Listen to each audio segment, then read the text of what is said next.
యోహాను 8వ అధ్యాయంలో వ్యభిచారంలో పట్టబడిన ఒక స్త్రీని శాస్త్రులు, పరిసయ్యులు యేసు వద్దకు తీసుకువచ్చారు. ధర్మశాస్త్రం ప్రకారం ఆమె రాళ్లతో కొట్టబడాలి. అక్కడ ఉన్న జనసమూహం ఆ శిక్షను అమలు చేయడానికి సిద్ధంగా ఉన్నారు. అయితే మన ప్రభువు వారి నిందారోపణలలో పాలుపంచుకోకుండా అందరి నోళ్లు మూయించి ఆ స్త్రీ ఉన్న ఇలా అన్నారు, నేనును నీకు శిక్ష విధింపను, వెళ్ళుము, ఇకను పాపము చేయకుమని ఆమెతో చెప్పెను. ఆ జనసమూహమంతలో ఆమెను శిక్షించే పూర్తి హక్కు ఉన్న ఏకైక వ్యక్తి మన ప్రభువైన యేసు మాత్రమే. కాని ఆయన అలా చేయలేదు. ఎందుకంటే తాను సిలువకు వెళ్లబోతున్నానని, ఆమెకు రావలసిన అవమానాన్ని, దోషాన్ని మరియు శిక్షను తాను భరించబోతున్నానని ఆయనకు తెలుసు.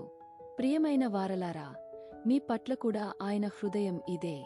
మీరు కృంగిపోయిన క్షణాల్లో, నేను ఇప్పటికైనా వీటి నుండి బయటపడాల్సి ఉండాల్సింది అని మీరు అనుకున్నప్పుడు, మీరు ఆయనను నిరాశపరిచారని భావించే పరిస్థితుల్లో, ప్రభువు మీ వద్దకు ఏ శిక్షావిధి లేదు అనే బహుమానంతో వస్తున్నారు.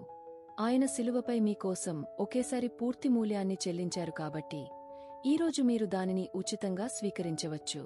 మరియు మన ప్రభువు పలికిన మాటలలోని దైవిక క్రమాన్ని గమనించండి. వెళ్ళి ఇక పాపం చేయకు, అప్పుడు నేను నిన్ను శిక్షించెను అని ఆయన చెప్పలేదు. ఆయన మొదట ఆ స్త్రీకి శిక్షావిధి లేదనే బహుమానాన్ని ఇచ్చారు. ఆ తర్వాతే ఇక పాపం చేయకుండా ఉండే శక్తిని ఆమెకు ప్రసాదించారు. ఈరోజు మన విషయంలో కూడా ఇదే నిజం. శిలువపై మన ప్రభువు మన ప్రతి దోషాన్ని, శిక్షను, అవమానాన్ని భరించారని మనం గుర్తించినప్పుడు పాపం మనపై తన పట్టును కోల్పోతుంది. అప్పుడు మనం నిజమైన పరిశుద్ధతలో మరియు విజయంలో నడవడానికి శక్తిని పొందుతాము. కాని మనం మన పరాజయాల మీద, తప్పుల మీద దృష్టి పెట్టినప్పుడు, మనం ఏ అలవాట్లనైతే విడిచిపెట్టాలనుకుంటామో వాటిలోనే మళ్లీ చిక్కుకుపోతుంటాము.